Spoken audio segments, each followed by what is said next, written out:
nangyari, kailangan mapansin ng mga kababayan natin.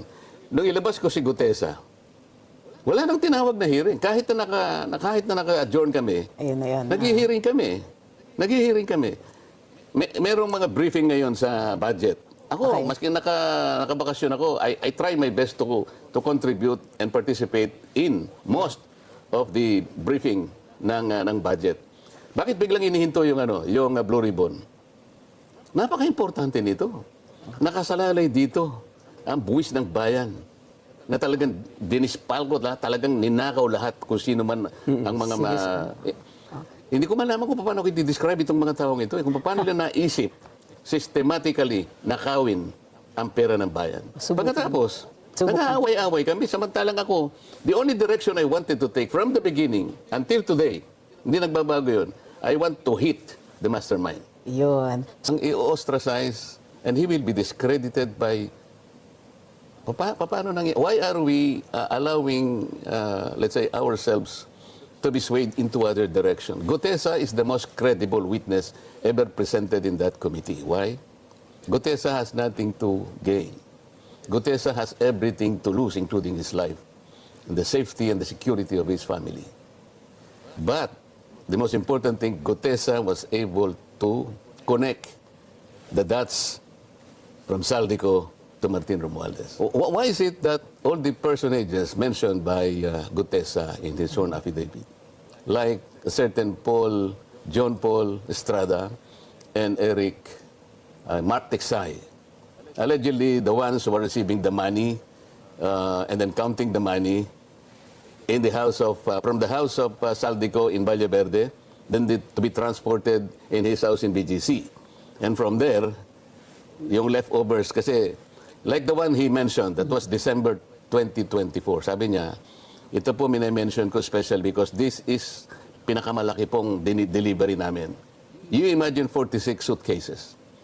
Each suitcase, sabi niya, as an amount of, let's say, 48 million. How did you know 40? Kasi mayroong label sabi niya, yung post-it. And dadalhin po namin kay Saldico sa unit niya sa BGC. Out of 46, ang ibababa namin 35 at that time. So 11 ang naiwan, 35 ang dinala kay Martin Romualdez. Bakit hindi naman ipatawag si John Paul Estrada? Ba't hindi ipatawag si Mark Texay? These are the ones he personally knew, and sila ang nag-receive, sila ang nag-handle, sila ang nagbilang. Nakausap niyo na ho ba si Senator Lacson tungkol dyan? In the concern that you have, that why didn't you say na yun pwedeng isamon yan, di ba? It's a Palagi yung sinasabi. Unang-unan, bago kami nag-iwahiwalay, ba't hindi mo ako patawag si Saldico? Alam mo, sabi, nagtagal ka naman dyan Don't you know the interparliamentary courtesy? He was preaching to the choir. Of course. Sabi ko, are we violating interparliamentary courtesy if we simply invite him? No. I invited Toby Chanco when I was the chairman. And he appeared. He appeared, and twice he appeared. Ba't ayaw mong tawagin? Ba't ayaw mong tawagin, for example, the initial 17 congressmen mentioned by the Discayas. 17 congressmen. Hindi man lang niya ipatawag kahit isa. And he himself mentioned 67 contractors congressmen. Correct. In your late... Nagpatawag siya. I'm not saying that we should not call the small fries here or charge them. They are all accessories to this crime. Pero wag naman nating pakaiwasan o pagtakpan yung malalaking isda na dapat nating matukoy dito. Sir, napansin niyo ba that yung testimony ni Gutesa ay pareho din dun sa, yung, lalo na dun sa luggage, ay pareho dun sa testimony nung sina Bryce Hernandez Mabuti napansin mo. Henry Alcantara. Hindi lang si Gutesa. Alcantara, Bryce Hernandez talk about the Rimowa suitcases. Sinabi rin nila na dinadala sa bahay ni Saldico.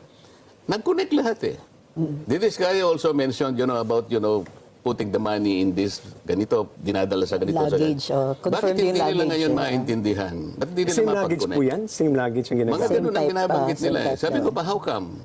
Sinong nagbibilang? Sila po, sabi niya, plastic. Ang isa pong plastic is 1 million. So, iniitsa-itsa lang na ganun.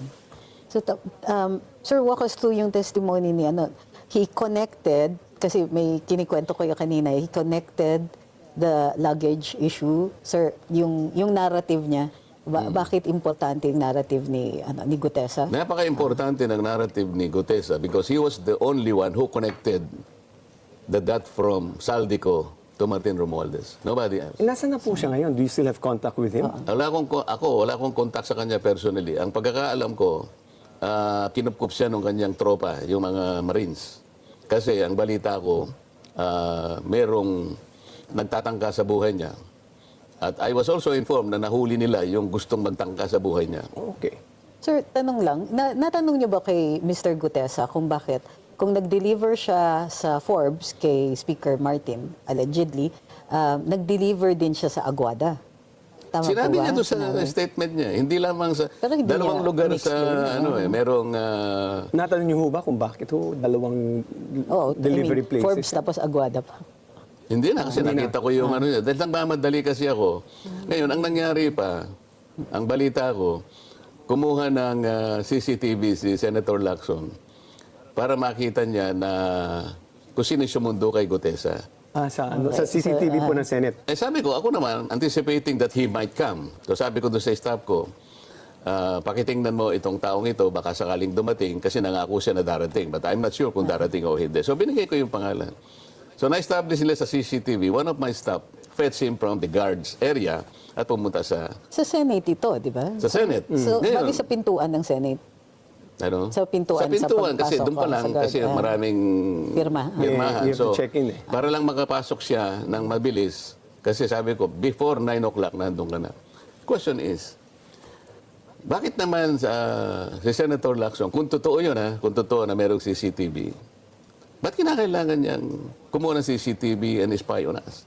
Is this the work of a senator? But wasn't that already, the CCTV has always been there, so you can just track it, di ba? So there's nothing new there because it's always been working. Pero bakit palaging siyang kumukuha ng CCTV? You remember the other incident? Meron daw contractor na pumunta sa isa sa amin and then na-establish pumunta sa opisina ni Senator But Erwin wouldn't that be Tulfo. also just to make sure that everything falls into place, that the people who are saying whatever they're saying can be verified independently? And CCTV is a good But basis sir, to say that you're telling the truth. or Ano at yung least- significance ng pagsundo ng staff Ewan niyo? ko sa Hindi ba kanila, pero- common courtesy yun? Parang Mag-invite magpipresent kayo? yata sila na pumunta nga sa opisina ko. Alam ka, kanino pupunta yung tao? Ako yung kausap Witness niya. niya. Oh, yes, sir. Di ba?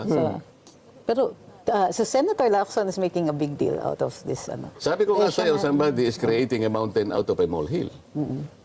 Yung pagpunta ba ni Gutesa, kinakailangan kumuha ka pa ng CCTV para i-present mo. Why? Why are you doing that? I'm confused. But when you say, bakit pa kukunin, you mean to say, bakit pa tiningnan ni Senator Ping Lacson yung CCTV? Ganun yung gusto raw nilang gawin. Ewan ko kung gagawin nga nila yon. At somebody informed me also na may pumunta sa Seascape para makita nila na pumunta nga ako doon at siguro ilang oras. Siguro na-establish nila. Hindi ako talaga nagtagal because that was my promise to Pero, Mike Dependor. Sino ba yung gusto nating matukoy dito? Why are we fighting each other? There's only a common objective. Makakuha natin. Sino ba yung pinakamalaking isda? Sino yung tao na nasa likod ng napakalaking pandarambong sa kaban ng bayan? Hindi ba iisa ang ating layunin? Bakit kinigisan ninyo si Orly Gutesa? Alam mo, ang simple analogy rito, alam ko maraming nakikinig sa inyo. Si Attorney Trixie, tinip sa'yo na mayroong magnanakaw ng kalabaw dyan sa neighborhood. Ang ginawa mo naman, Attorney Edwin, yung nag-tip, yun ang ginisa mo. Yun ang discredit mo. Pero you did not even take any effort na i-verify mo na yung magnanakaw ng kalabaw, nandun lang pala sa vicinity natin. Ganun na nangyari. Ito yung nangyari. Kailangan mapansin ng mga kababayan natin. Nung ilabas ko si Gutesa, wala nang tinawag na hearing. Kahit na naka-adjourn kami, Ayun na yan. nag-hearing kami. Nag-hearing kami.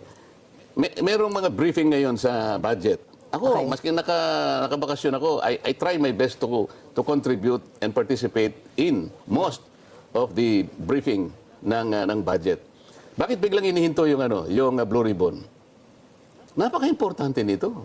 Nakasalalay dito ang buwis ng bayan na talagang dinispalko lahat, talagang ninakaw lahat kung sino man ang mga hindi ko malaman kung paano ko i-describe itong mga taong ito. Kung paano nila naisip systematically nakawin ang pera ng bayan. Pagkatapos, nag-aaway-aaway kami. Samantalang ako, the only direction I wanted to take from the beginning until today, hindi nagbabago yun, I want to hit the mastermind. Yun.